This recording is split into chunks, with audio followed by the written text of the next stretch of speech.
Don't try to chase me. Wait! I'm not ready to be touched again. All these old guys on the wall. Who lives here? Callista Flockhart? Those were already damaged after they fell there. What am I supposed to do around here anyway? Sit in a share circle, talk about my feelings? And how would I do that exactly? Because where the fuck is everyone? It's always just you and Negasonic Teenage longest name ever. I said no touching. What the fuck? You think the studio would throw us a bone? One that doesn't end up in my mouth. The first movie made more money than the guy who invented pants. Okay, they can't just dust off one of the famous X-Men. How about that Potts with the giant pigeon wings? What do those do anyway, huh? Carry him 3 feet off the ground to snatch up the nearest muffin crumb? No. No, I am not X-Men material at all. First off, I'm not even a virgin. We have 8 weeks of boot camp ahead of us, men. That'll get us toned and prepared for all manner of combat. Not working out at all. Masking tape. It is no friend to chilled aluminum. Velcro. Color-coded, efficient, environmentally friendly. Who's he talking to?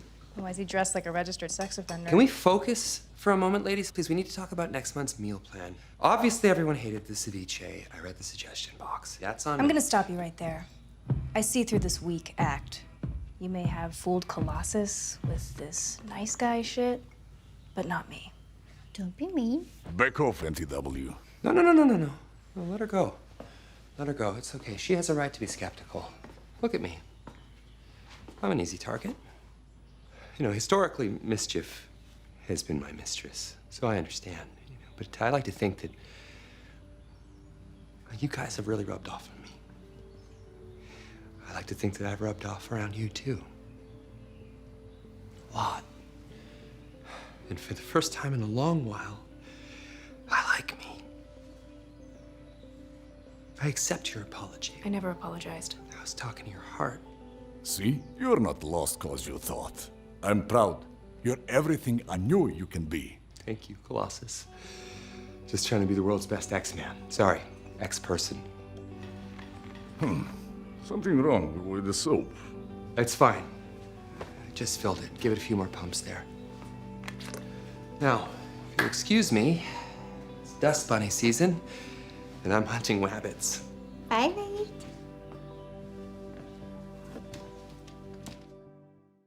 Hi everyone, it's Charlie. This is going to be my Deadpool Easter egg. Surprisingly, Deadpool predicted the ending of X-Men Dark Phoenix 2 years before it aired in theaters. Originally, the movie was supposed to come a little bit sooner, but because of the way the production and the release dates worked out, they filmed this Deadpool scene with the X-Men part of the scene 2 years before X-Men Dark Phoenix hit theaters. So after I talk about those Easter eggs, I'll talk about the future of Deadpool because Kevin Feige, the people at Marvel, and the Disney CEO have already said a lot about what's going on with the future of Deadpool. Thankfully, for all of you who are worried about Deadpool, it's actually really good news.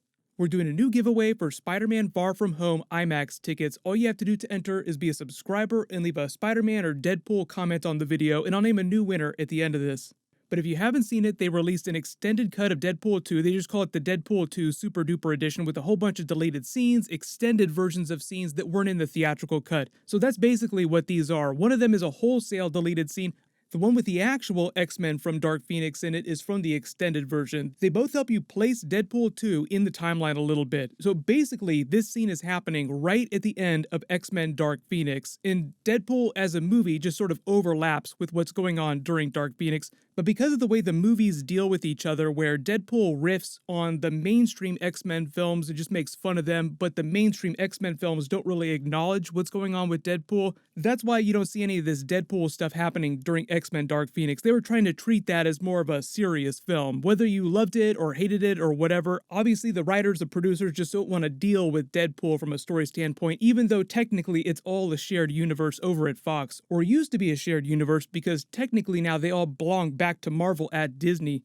But Deadpool is complaining about the studio people at Fox not allowing him to use more big mainstream X-Men characters in his movie. He turns to camera, breaks the fourth wall, and implies that they've been throwing their dongs in his face. I wouldn't want to be caught in that meeting.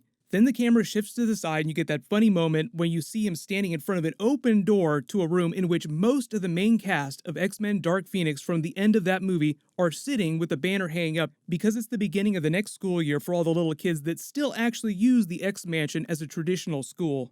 They all pause a beat, Beast slowly closes the door so as to not alert Deadpool that they've been at the X-Mansion this whole time that he's there and they've just been ducking him around every corner. But it's just Beast, Professor X, Cyclops, Storm, Nightcrawler, and Quicksilver from the main cast. Deadpool 2, like I said, was filming between June and October of 2017, 2 full years before the theatrical release of X-Men Dark Phoenix. And even though these movies are both being made by Fox, the Deadpool production team is a totally different group of people creatively in Vancouver than the X-Men Dark Phoenix production team, which was working out of Toronto, with a completely separate group of producers and writers. So it's not like they were cheating and they were telling the Deadpool people what the end of their movie, Dark Phoenix, was going to be. They were just helping out the Deadpool people and Ryan Reynolds, who asked them to participate in a cameo scene. Like, will you help us out? But they wrote the scene for those X-Men characters. They filmed it in Toronto on a green screen separately from the Deadpool part of the scene because they're both in 2 different cities, and just sent the footage to the Deadpool people.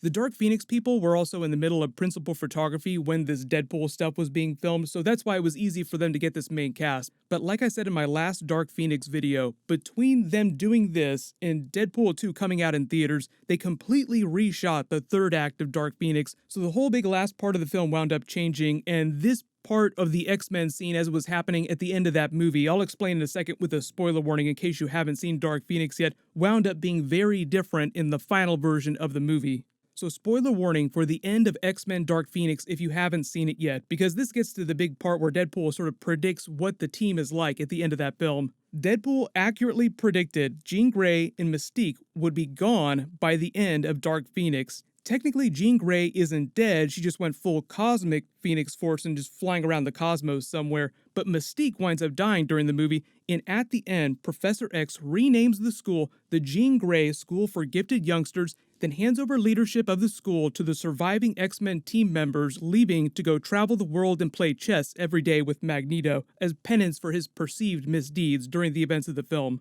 They even cropped the banner so that you don't see that the new banner reads the Jean Grey School for Gifted Youngsters, you just see it reads school. The movie itself was actually taking place during 1992, like you see Quicksilver wearing that Nirvana t-shirt. That t-shirt is from 1992, so that places this scene in the events of Deadpool 2 in 1992. If you dig a little bit deeper, there are moments within the Deadpool films that sort of break that continuity. They try to be very ambiguous about what the year is, but it's a lot easier for Deadpool as a character to get away with breaking his own continuity if he just highlights it and turns it into a big joke. Like he said during the first film, Let us go talk to the professor.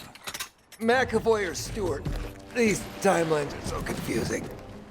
there are a couple Easter eggs in that other deleted scene of them in the kitchen that help place it in the timeline a little bit too. Deadpool's messing around in the fridge, getting upset about how nothing's working the way it should be working, and starts complaining about labels, and one of them reads wheels, so he's writing new labels for the food that Professor X keeps in the fridge. Meaning that this scene is happening before the end of Dark Phoenix because Professor X has not left the X-Mansion for good. Like I said, because of the nature of the Deadpool character, don't take his own timeline too seriously though. Although you can try to chart the mainstream X-Men films timeline, even though they don't seem to care about their timeline any more than Deadpool does. But the really good news about Deadpool going into the future of the Marvel Cinematic Universe is that many times, I think it's at least 3 separate times, the Disney CEO and then separately a couple of times Kevin Feige have talked about how much they love what Ryan Reynolds and the Deadpool production team have been doing with those movies.